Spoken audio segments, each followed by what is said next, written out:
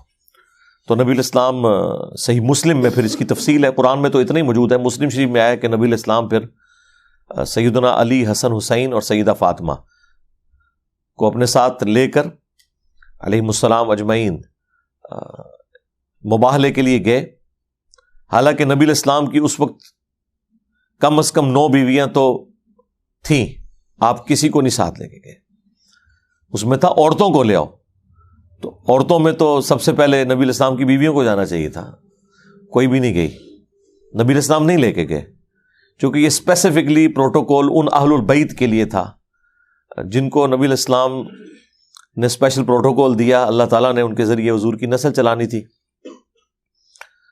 اور کھلے میدان میں جب پہنچے تو وہ مباہلے سے بھاگ گئے. انہیں سمجھ آ گئی کہ ہم مباہلہ کریں گے تو تباہی ہوگی، جس طرح کیسر روم کو بھی سمجھ آ گئی تھی کہ یہ اللہ کے پیغمبر ہیں. وہ اپنی دنیاوی منفعت کی خاطر قبول نہیں کر سکا دعوت، ادروائز سمجھ تو اسے بھی آ گئی تھی. تو سورہ آل عمران میں اللہ تعالیٰ نے عیسیٰ ابن مریم کا تفصیلی ذکر کیا. سورۃ المائدہ میں کافی تفصیل کے ساتھ ان کے جو غلط عقائد ہیں انہیں اسپیسیفکلی ہائی لائٹ کیا گیا. اور سورۃ المائدہ آلموسٹ آپ سمجھ لیں وہ آخری سورت ہے جو اہل کتاب کے ساتھ ڈیل کرتی ہے.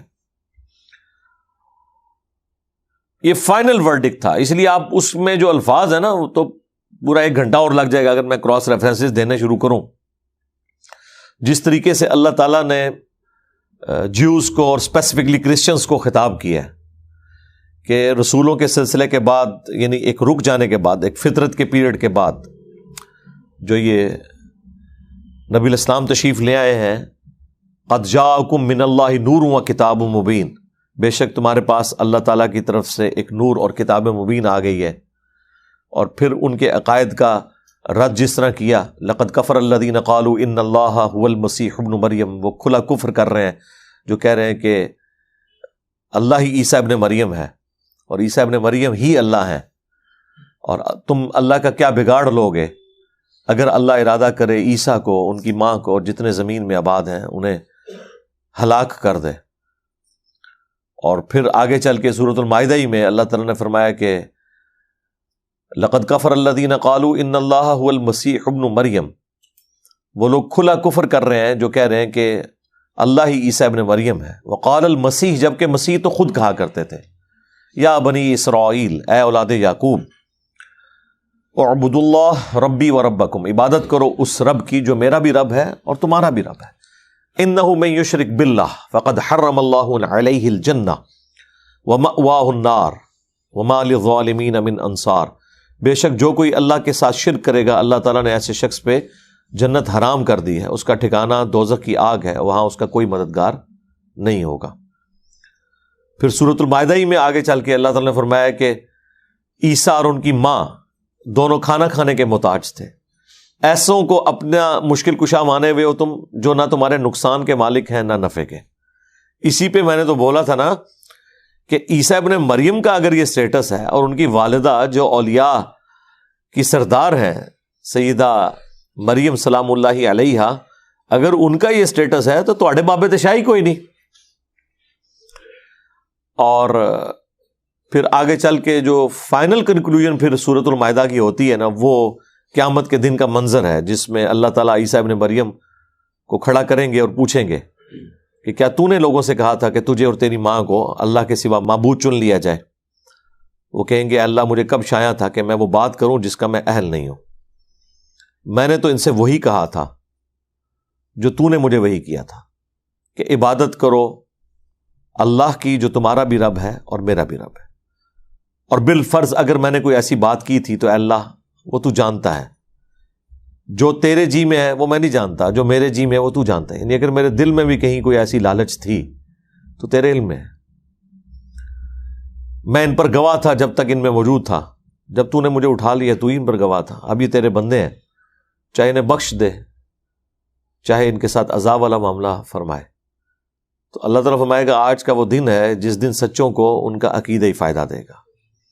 یعنی عیسیٰ ابن مریم تو اعلان برات کر دیں گے اپنے ماننے والوں سے جو اس حوالے سے ان کے بارے میں غلط عقائد کلیم کیے ہیں. پھر جو ان کا مرزانہ پیدائش کا ذکر ہے وہ سورہ آل عمران کے اندر ہے اور پھر سورہ مریم میں. بغیر باپ کے پیدا کیا اللہ تعالیٰ نے انہیں، اسی لیے سورۃ النساء میں اللہ تعالیٰ نے فرمایا یہ روح من، اللہ کی طرف سے خاص روح ہے. یعنی اللہ کی روح سے مراد اللہ کی پیدا کردہ مخلوق روح. اللہ تو خود روح سے پاک ہے نا، اللہ کی زندگی کی تو مثال ہی نہیں بیان کی جا سکتی. اور پھر سورہ الزخرف میں آیا کہ عیسیٰ ابن مریم قیامت کی خبر ہے. اور سورہ آل عمران میں ذکر آیا کہ اللہ تعالیٰ نے انہیں اوپر اٹھا لیا اور ان کے خلاف مکر کرنے والے لوگوں کو ذلیل و خوار کیا. واللہ خیر الماکرین، اللہ کی خفیہ تدبیر سب سے بہتر تھی. اور سورۃ النساء میں تو بڑی یعنی تفصیل کے ساتھ اس چیز کو ڈسکس کیا. وما قتلوہ وما صلبوہ ولکن شبہ لہم، نہ تو وہ قتل کیے گئے نہ صلیب دیے گئے بلکہ معاملہ مشتبہ ہو گیا، ایمبیگوس ہو گیا. اور پھر اللہ تعالیٰ نے فرمایا بلکہ اللہ نے انہیں اپنی طرف اٹھا لیا اور اہل کتاب میں سے کوئی نہیں بچے گا مگر یہ کہ وہ ان کی موت سے پہلے ان پر ایمان لے آئے گا. اور اس کے اندر آپ کا دنیا میں دوبارہ آنے کا ذکر بھی موجود ہے، کیونکہ اسی آیت کے کانٹیکسٹ میں بخاری مسلم میں حضرت ابو ہریرہ رضی اللہ تعالیٰ عنہ کی حدیث ہے کہ جب عیسیٰ ابن مریم دنیا میں دوبارہ آئیں گے تو سب لوگ ان پر ایمان لے آئیں گے. اور اس کا ذکر اس آیت میں پھر وہ حضرت ابو ہریرہ وہ آیت تلاوت کیا کرتے تھے. اس ٹاپک پہ میں تفصیلی، یہ غامدی صاحب نے جتنے چوہے چھوڑے ہیں نا، میں نے لاجیکل جواب ایک ایک بات کا دیا، ٹھیک ہے نا. ایک صرف اس طرح ہاتھ کر کے یا کوئی اپنا کوئی ایک نظریہ پیش کر کے نہیں بات ہوتی. بات وہ ہوگی جو ریٹن میں ہے موجود کہیں پہ. آپ نے اپنی خواہشات کا نام دین رکھنا ہے تو وہ تو میرے بھائی تمام مکاتب فکر نے اپنی خواہشات کا نام دین رکھا ہوا ہے. جو تصوف کے ماننے والے ہیں انہیں اس میں مزہ آتا ہے، جو بتوں کے پجاری ہیں ان کو اس میں مزہ آتا ہے. یہ دین تو ایک علم کی دنیا ہے. علم کی دنیا میں آپ قرآن، سنت، اجماع امت، یہ تین مین دلائل ہیں جس کو لے کے سارے معاملات کو لے کے چلتے ہیں. تو میں نے ایک ایک چیز کا جواب دیا ہے اس میں. اور پھر اللہ تعالیٰ نے سورۃ النساء میں جس طریقے سے جھنجھوڑا ہے نا، ان کا وہم نکالا ہے کرسچنز کا کہ عیسیٰ ابن مریم کبھی آر محسوس نہیں کریں گے اس بات سے کہ انہیں کوئی کہے کہ وہ اللہ کے بندے ہیں. یعنی پیغمبروں کا یہ فخر ہے کہ وہ اپنے آپ کو اللہ کا بندہ سمجھے. یہاں تو عام مولوی نہیں ہے سننے کے لیے تیار. آج تک کسی مولوی کے ساتھ اشتہار پہ لکھا ہوا آپ نے پایا ہے اللہ کا بندہ مولانا فلاں؟ یہ لکھ کے بھی دیکھ لیں. وہ اتنی دمے سال لگواتے ہیں، شیخ الحدیث، استاذ العلماء، علماء کے بھی استاد. اور علماء کو کیا مدرسوں میں سکھاتے ہیں وہ ویڈیو لیکس میں پتہ چلتا رہتا ہے. یہ ان علماء کے استاد اللہ ماشاءاللہ اچھے لوگ بھی ہیں. اب مجھ سے نہیں آپ نے پوچھنا کون سے ہیں، میں کسی کی کوئی گارنٹی نہیں دیتا. تو اللہ تعالیٰ ہمارا کہ عیسیٰ ابن مریم اس بات سے آر محسوس نہیں کریں گے کہ انہیں اللہ کا بندہ کہا جائے، اور نہ کوئی مقرر فرشتہ. اور یہاں پہ اللہ نے اکتفا نہیں کیا سورہ نساء میں. پھر اللہ تعالیٰ نے فرمایا اگر کوئی اس بات سے آر محسوس کرے گا نا کہ وہ اللہ کا بندہ ہے، یعنی وہ کوئی اور ہی کچھ بننا چاہتا ہے، تو قیامت والے دن ہم ان کو پھر جمع کر لیں گے. اور جو لوگ بھی اگر اس قسم کے ہوں گے اللہ تعالیٰ فرماتا ہے ہم انہیں عذاب دیں گے. لیکن یہ سمجھانے کے لیے تھا، یہ نہیں تھا کہ پریکٹیکلی انبیاء کے کیس میں ایسا ہونا ہے. بیسیکلی انبیاء کو سینٹر کرتے ہوئے اللہ تعالیٰ باقی لوگوں تک میسج پہنچاتا ہے کہ تجھے تو شاہی کوئی نہیں. یہ بتانا چاہ رہا ہوتا ہے کہ اگر انبیاء کا یہ سٹیٹس ہے نا تو تجھے تو شاہی کوئی نہیں، تو اڈے بابے شاہی کوئی نہیں. اگر انبیاء کے لیے ہم یہ بات کر رہے ہیں. پھر سورہ المائدہ میں اور سورہ آل عمران کے اندر جو غیر معمولی معجزات عیسیٰ ابن مریم کے آئے ہیں، یعنی مردوں کو زندہ کر دینا اللہ کے اذن سے، اور جو اندھے تھے، کوڑی کے مریض تھے، ان کو شفا دے دینا اللہ کے اذن سے، اور پھر مٹی کی مورت وہ بناتے تھے اور اس میں پھونک مارتے تھے اور وہ اللہ کے اذن سے پرندہ بن جاتی تھی. یہ بڑے غیر معمولی معجزات ہیں. یہ کسی اور پیغمبر کے حق میں نہیں ہے جو عیسیٰ ابن مریم کو، کیونکہ اللہ تعالیٰ نے فرمایا کہ ہم سورہ مریم میں اور آل عمران میں کہ مریم کو پہلے بشارت دی تھی کہ ہم تجھے اور تیرے اس بچے کو جہان والوں کے لیے نشانی بنائیں گے. یعنی یہ اتنی ایکسٹراآرڈنری پرسنالٹی، پیدائش معجزانہ، دنیا سے اٹھایا جانا معجزانہ، اور معجزات تو بے شمار، اور پھر دنیا میں دوبارہ تشریف لانا، یہ بھی ایک معجزانہ بات ہے۔ کوئی شخص جو دنیا سے چلا گیا وہ واپس نہیں آئے گا، چونکہ وہ بغیر موت کے گئے ہوئے ہیں، اس لیے وہ قرآن کا رول نہیں ٹوٹتا۔ قرآن میں جو سورہ یاسین میں یا سورہ الواقعہ میں آیا نا کہ جو مر گیا وہ واپس نہیں آئے گا، جو موت کے ساتھ دنیا سے گیا۔ عیسیٰ ابن مریم موت کے ساتھ نہیں گئے، وہ زندہ اٹھائے گئے، اس لیے واپس آئیں گے، اور پھر 40 سال تک یہاں پہ رہیں گے۔ جامع ترمذی میں حدیث ہے کہ وہ قبر رسول کے ساتھ دفن ہوں گے۔ بخاری مسلم میں حدیث ہے صلیب کو توڑ دیں گے، خنزیر کو قتل کر دیں گے، جزیہ موقوف کر دیں گے، دنیا میں امن ہو جائے گا، اور کرسچنز اسلام قبول کر لیں گے۔ اور کرسچنز بھی اسی انتظار میں کہ انہوں نے دنیا میں آنا ہے، اور مسلمان بھی اسی انتظار میں، سب کوئی یعنی اپنے اپنے اعتبار سے امید ہے۔ اب مجھے بتائیں کسی مسلمان کو 1% بھی کبھی وہم آتا ہے کہ یہ جو کرسچنز امید لگا کے بیٹھے ہوئے ہیں کہ ان کی مرضی کے مطابق وہ یہاں پہ وہ 3 خداؤں کا عقیدہ پھیلائیں گے، کیا کسی مسلمان کو وہم بھی آتا ہے کہ یہ لوگ ٹھیک کہہ رہے ہیں 2.25 ارب؟ نہیں آتا نا۔ بس سرکار 2.25 ارب کرسچنز اگر آپ کو غلط عقیدہ عیسیٰ ابن مریم کے بارے میں بتائیں تو ایک جاہل مسلمان بھی ماننے کے لیے تیار نہیں ہے، اگرچہ وہ تعداد میں 2.25 ارب ہے، مسلمانوں سے بھی زیادہ ہیں۔ تو سرکار آپ کے فرقہ تو کوئی بھی 2.25 ارب نہیں ہے، آپ تو ٹوٹل 1.25 ارب ہیں، ان میں بھی فرقے بنائے تو کروڑوں میں ہے۔ تو آپ کے کروڑوں فرقوں اور ان کے لاکھوں علماء کی وجہ سے اگر کوئی مجھے کہے کہ نبی علیہ السلام کے بارے میں آپ نے یہ عقیدہ رکھنا ہے، مروی کو فرق نہیں پہنتا، میں تو وہی مانوں گا عقیدہ جو قرآن و سنت میں لکھا ہوا ہے۔ جس طرح کہ عیسیٰ ابن مریم کے بارے میں قرآن و سنت میں جو عقیدہ لکھا ہوا ہے اس کے خلاف 2.25 ارب کرسچنز کا دعویٰ آپ جوتے کی نوک پہ رکھتے ہیں۔ آپ کہتے ہیں نہیں یہ قرآن و سنت کے خلاف ہے، قرآن تو واضح ہے، قل هو اللہ احد اللہ الصمد لم یلد ولم یولد ولم یکن لہ کفوا احد۔ قرآن تو واضح ہے اس عقیدے میں کہ اللہ کا نہ کوئی بیٹا ہے اور نہ اس کا کوئی باپ ہے، اور پھر سورہ مریم میں جس شان سے آیا کہ قریب آسمان پھٹ پڑے اور زمین شک ہو جائے اور پہاڑ ریزہ ریزہ ہو جائیں، ان دعوا للرحمن ولدا، کہ انہوں نے رحمان کے لیے بیٹا تجویز کیا، تو آپ کہتے ہیں ہم تو قطعاً ماننے کے لیے تیار نہیں ہیں۔ تو بھائی 2.25 ارب لوگوں کی چیخو پکار آپ سننے کے لیے تیار نہیں ہیں، تو آپ کروڑوں میں بھی ہو، ہم آپ کی چیخوں کو کبھی خاطر میں نہیں لائیں گے۔